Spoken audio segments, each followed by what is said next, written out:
Do I break up with my girlfriend over this? My, male 24, girlfriend of 2.5 years, female 23, has two options at the end of her lease in March. Currently, we live a 30-minute drive away and see each other 4 to 5 days a week. We have done long distance for under a year, a 2-hour drive in 2022. Option 1, this is when she's done her lease. Option 1, we move in together, which we both want to do, her less than me, in the same HCOL city. What does that mean? HCOL. Let me see if I can look it up. High cost of living. Okay. High cost of living city. She lives there now, but I live at home still. Option 2, she moves to another city 5-hour drive away to live with her childhood best friend. Rent and low cost of living is 50% of the current city and is closer to her parents' cottage. Okay, that's tough. Yeah. She may only be there for a year or may come back, or we may move somewhere else together. I don't want to go, but would consider another city. That is up in the air. I have minimal family and friends. She says that I am not committed because I would break up with her if she chooses option 2 because I tried long distance with my ex-girlfriend when I was younger and it did not work. Also, I don't want to move to the low cost of living city as I have friends and my job, which I really like, and my family in my current city. I am committed to the relationship, but I do not want to do a long distance relationship, and she sees no problem, even for a year, could be more. She is now having doubts moving in with me because she thinks I am not committed if I am not willing to go long distance for a year so that she can live with her best friend. Am I wrong for refusing to do long distance and breaking up with her if she chooses option 2? Wow. I think that they just sound not compatible. They just want different things in life. She doesn't want to live in that city that badly, and he wants to live in that city that badly, period. Like, you want different things in life. Yeah. And I understand, like, the high cost of living is very difficult. You know, like, we live in an expensive city, but I also know that, like, cost of living comes with payment. So, like, you live in a city where the wages aren't meet the taxes, meet the cost of living. If you move somewhere where you're going to be paying a significant less amount of money for rent, odds are you're going to be making a lot less money. So you're not necessarily, it's not like, oh my God, I'm going to be saving all of this money and then in a year we can buy a house. No, like, she wants to live with her friend, and that's fine. I don't see an issue with her wanting to live with her friend over you after 2 years. Like, yeah, I've been given shit for very similar situations for not being ready to move in with someone. However, moving that far away is difficult, and she wants to be near her parents. That's hard too. Yeah, I feel like it's not a red flag from either of them about where they want to move. It is kind of weird that she's like jumping to conclusions and being like, well, you're not committed because you're not going to do long distance with me. Although he is giving her an ultimatum. Yeah. I feel like this is more about ultimatums. Yeah, what it comes down to is he's giving her an ultimatum. You're going to move in with me, or you're going to move far away and we are not going to date. If she came back with a third option and she was like, I'm not ready to move in together, but I am going to stay in the area so that we don't have to be long distance, then this person is the red flag. If they're still like, no, you're going to live with me or we're not going to do this, then they become the red flag. But like right now, is there a red flag in the situation? I think that they just don't want the same things. Yeah. Also, it's more of a red flag for her to be like, yeah, I'm going to move 5 hours away from you and I'm going to do the long distance and maybe I'll move back, but maybe I won't. That's what I'm saying. Like, you have to know what you want. Yeah. I feel like you have to know what you want if you're going to say this about your partner. Because like, couldn't he say the same thing to her? Well, you're not committed if you're just gonna move 5 hours away and never come back to me. Yeah. I mean, they're also young. They probably don't know what they want in life, truly. Like, they don't know where they want to spend the rest of their lives if they're 23 years old. They probably just got out of college and now they're trying to figure it out, which is hard. I'm not faulting anyone with this. However, they don't know what they want, and like, you can't put ultimatums on things like that. Yeah, that's so hard. It's so sad when you meet someone or you're dating someone and then you come to find that you have this like extremely surface level thing that just makes you incompatible as partners in life. And it's like those things that are non-negotiables, but they're not like deep or like it's just always harder, I think, when the things that make you not compatible are surface level, because feelings are so deep and emotions are so important, and like connection and human connection, that is so important. And then it's like, oh, we don't want to live in the same place. Is that really worth breaking up over? Yeah. Yeah. It is. You kind of have entire to. life. Yeah. Yeah, I think about that. And that is something that I've actually kind of put on the forefront in my dating life right now. Yeah, like I me said, too. You know, if you know for a fact that you want to move to California or Texas or something that's, you know, 6 hours away from where my parents are going to be in life. I mean, it's one thing to be like, oh, I want to move to Florida and you want to be, you know, on the East Coast and it's anything's a 2-hour flight to get to your parents. But if you want to move across the country and it's 6-7 hours, like I'm putting that at the top of my list because we simply aren't compatible. Yeah, I know, it's so sad. I feel like pro tip is like when you start dating, lay out your like 5 non-negotiables, whether it's like income, where you live, religion, if you want kids or not. Like these are the most important things. And I just feel like it'll save you time if you don't fall in love with someone that has no intentions of living where you want to live. Yeah. Or having kids when you don't want to have kids or any of those things. It's so true. And then especially because people think they're going to change your mind. And it's like, no, that's why I lay it out. So it's very important things to me. Like, I don't know that I want kids in life. And I make that known from the start. Like, am I open to maybe someone changing my mind down the road? If I'm absolutely so infatuated with someone that I want to give them a kid, sure. But I cannot be with someone who looks at me and is like, I want 5 kids. And that's what I want in life. And I want to be a dad. I want to be a parent. It's like, then I'm probably not it for you. Yeah. If that's all you, and there are people like that. And I know women like that all they want in life is they feel it is their goal to be a mom. And that's great. It is not my goal in life to be a mom. If I fall in love with someone and I just, you know, get that feeling of like, I do want to, you know, a white picket fence life with them and my children, fine. Maybe I'll change my mind. But don't come in thinking, I'll change Aaron's mind. Do not, because you might not. I feel like that's the idea, that people fall in love with the idea or who they could be, what they could want in the future if they'll change their mind. Yeah. I feel like when you're dating someone, you should be like, if this person never changes, do I want them to be my partner? Yes. If they change for the worse, do it. Like, take like whatever their worst quality is or your least favorite thing about them and think, if this never gets better or even if it gets worse, will I be able to live with them? And do I want this person as my partner? Yeah. And if the answer is no, then I think you have the answer. I remember dating someone a very long time ago when I was younger and I 1000% did not want kids, especially at a young age. So I was like, you know, if you think you're going to have kids in your mid-20s, like I'm definitely not the girl for you. And I remember this person saying to me things like, I don't think I want kids either. So like, you know, maybe we together change our mind down the road, but I don't want kids. You don't want kids. That's great. And I remember a little while in them starting to say things like, well, when we have kids at Christmas, what are we? And I'm like, but you changed your mind and you can't now fault me down the road if I do not want kids. That's something that you have to be open and honest about. And again, and it's okay to change your mind, but don't not say it to me and then just like start spewing things like that. Yeah. I don't know. That's one of my fears in a relationship, because obviously people grow as you age. You change your mind about things. People change. I am like so scared that I'm going to marry someone with certain beliefs and then they're going to change. Yeah. Something so drastic that's like important to me. So hopefully that never happens. Try to manifest. I'm not saying I'm never going to change my mind.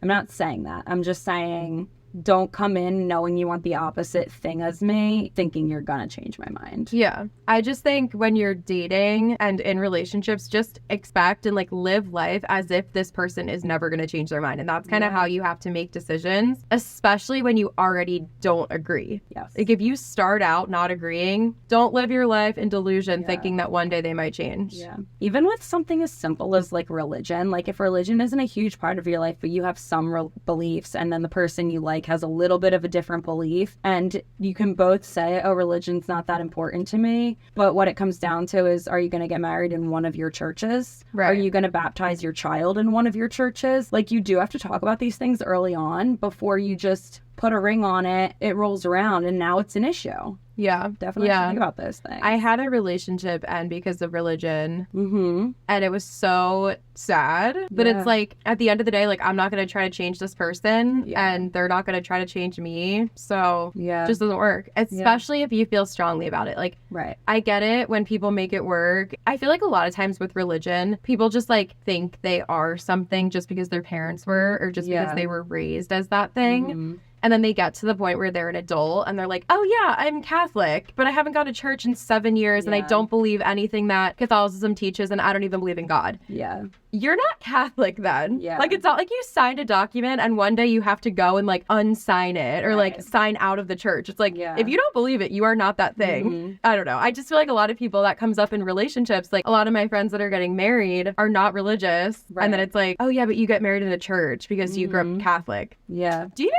You're not Catholic. We had someone in our family getting married soon, and I remember someone else in the family being like, oh, just make your mother happy and get married in the church. And the person was like, my mom doesn't care. Yeah. And I was like, good. Yeah. Like, it's good. Like, you can't have people push you to do these things. Yeah. Oh my gosh. I know. And I don't think religion is like the biggest deal breaker in my life. Like, I do think I would be open to, dating, marrying someone of any religion as long as we can kind of make it work and, meet in the middle. And like, if I meet someone Jewish, maybe raise our kids to celebrate both holidays, mine and yours, something like that. I'm totally open to. But I remember dating for a little while and really liking a Jewish guy. And then at the end of it, when like he ended up ending things, I like looked back on it and I'm like, he wants a nice Jewish girl and I'm not it. Like, and that's fine. That's fine. It's just like, I wish he would have realized that earlier on. Yeah. Because it sucked that you dragged me along for whatever 6 months and I really liked you and you knew from day one that I was Catholic and, whatever. It doesn't matter. Yeah. But you definitely have to think about these things before you jump into something with someone. Yeah. I think it's hard too because a lot of times like people aren't even super religious because of like the teachings, but it's like the morals and ethics that they learned from that religion. So I feel like if deep down, if you have the same morals and ethics, and like maybe you just don't believe that like the Bible is fact, maybe you just believe it's a story to teach like a really important lesson about morals.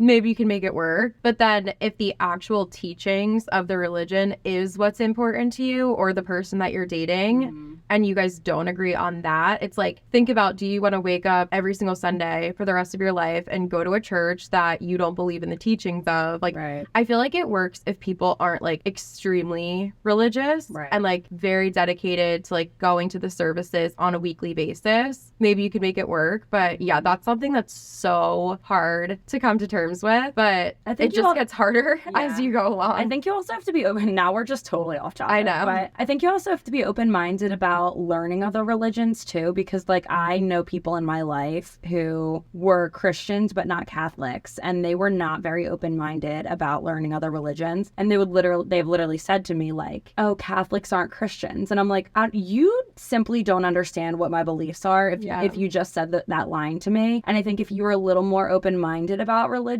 you could realize that you can actually date someone out of your direct denomination of religion or of Christianity, because what it comes down to is we all have pretty similar beliefs. Yeah. And you're just not open to hearing that we have similar beliefs. Yeah. I feel like that's like the sad thing about just like the world. Like, most religions like actually do believe in the same thing. It just is stated in different ways. Right. And a lot of things descend from the same writings and scriptures. Yeah, exactly. No matter if they're in different languages and steer so far apart, like we all believe in like one higher power, whatever. Like, unless you're atheist, and I mean, I know that's a different story. But and you know what's sad about religion too? It's like if you believe in God, like those people that are like, well, I can't date a Christ or a Catholic if I'm Christian, whatever. Like, if you both believe in God, you are praying to the same person. Like, you guys are talking to the same person. And you can raise your kid believing in the same person. Yes.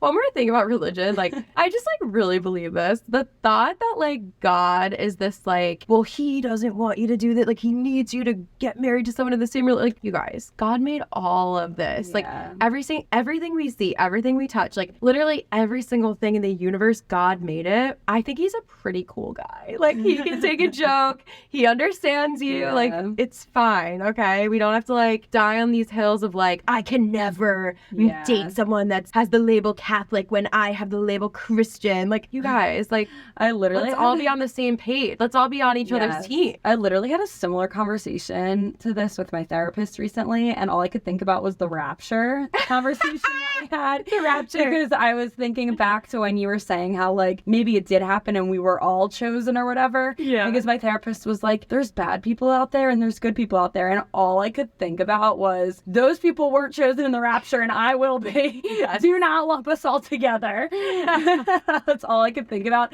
And then it like spiraled into me thinking about like, God made all of us. Why did he make you? Like, about bad people, not about good people.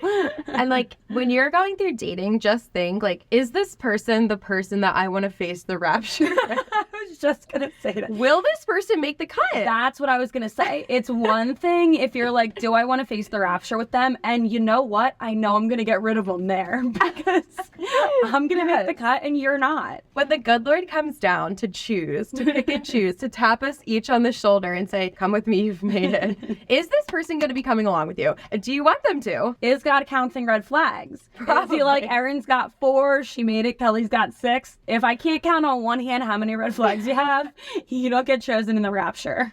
Wow, this has just gone on. Like, I feel like now we're like one of those religious podcasts that's like giving you deep advice about like religious trauma that like your grandparents have told you and like forced upon you when they're talking about like your dating life. Yep. That's not what I mean. I just feel like we're not a religious podcast. We're a red flag storytelling podcast. Yeah. We're simply saying that your religious trauma is a red flag. No, I'm just kidding. I'm just kidding. Ours is just kidding. Okay, wow. Any more thoughts about the good Lord Jesus Christ? I think he gave me red flags, and if you're holy enough, you'll accept them. Wow, that's so true. I think if I pray hard enough, all the red flags will go away. Sorry. I think if I pray hard enough, men will stop throwing them at me. Yeah, no, they probably will. I don't know. We're not there yet. Sorry. Okay, that was just like that was like a little too personal about what I believe. Like, I shouldn't have said all that. But I don't even think you talked about what you believe as much as you talked about we should all be accepting of what each other believes. Okay, yes, that's what I mean. That's what I mean. Maybe I don't one think day I told anyone exactly what I believe. Yeah, true. I feel like they now know that we believe in God. Sorry, we just had a camera issue, so I completely lost my train of thought. But God is good all the time. All the time, God is good. Wait, hold on. One more thing that's just like such a slay is like whether you believe in the Catholic Church or not, you cannot deny that the music absolutely slaps. Like, well, if I would go to church for one thing other than like, you know, the meditation and the praying, it would be the music. No, see, girls that I used to work with that were like non-denominational Christians, they think that their music slaps. It's like pop Jesus music. It probably does that you hear on the radio. But I think they would say Catholic music is like cult-like. Which, if you're in the Catholic... Keep your goddamn opinions to yourself, okay? Table of plenty? Companions on a journey? Look, I don't know. I'm just saying, people think that the Catholic Church is a cult. Do you remember when Jimmy...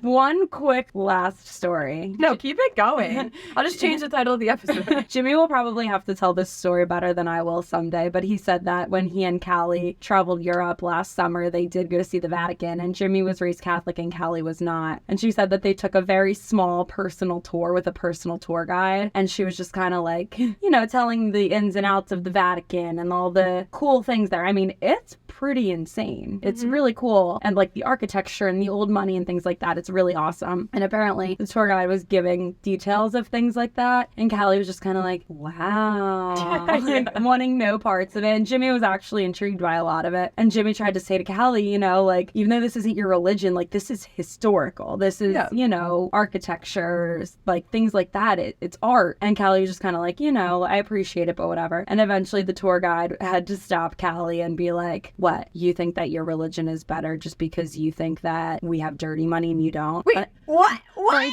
honey, money is money. Wait, I'm dead at like the like admission. The little Italian lady? No, at the like, I feel like she's like admitting that she knows that they are flawed. I think she was trying to say like, you think that your church is clean and you think that our church is dirty money, but we all get our money from donations or whatever, and your money's not clean and mine's not dirty. Wait, I love that Kelee said nothing. She said absolutely nothing except, oh yeah, it's nice. And this woman comes over and goes, I know that you think that your church is better. I don't like, okay, the victim complex. Not everything's a personal attack. Intense. I think maybe Kelee was giving a little more sass, and the woman didn't come off as hard as you're thinking. Yeah. But it's very funny to just... No, that is funny. I'm not trying to shame Kelee into thinking her religion is wrong. No, I'm just kidding. But, you know, whatever. Some people are right and some people are wrong. I'm probably wrong. What do I know? I don't know. It would be fun to do a deep dive on like what we actually think. The problem is that everyone on this podcast was raised Christian. And I think... But that doesn't really show what you think now. No, I know. I'm just saying, like, if we couldn't deep dive and compare religions because we've got you, me, Trisha, Jimmy, who were raised Catholic. Yeah. Rebecca, who was raised Christian. And here we are. Okay, one thing that absolutely slaps, though, is Jewish weddings. They're so fun and honestly inspiring. I love the ceremony. So beautiful. And then the reception with the dance that they do that I'm forgetting the name of right now. So much fun. Anyway, all that was irrelevant. And shall we continue talking about red flags? Red flags. Okay.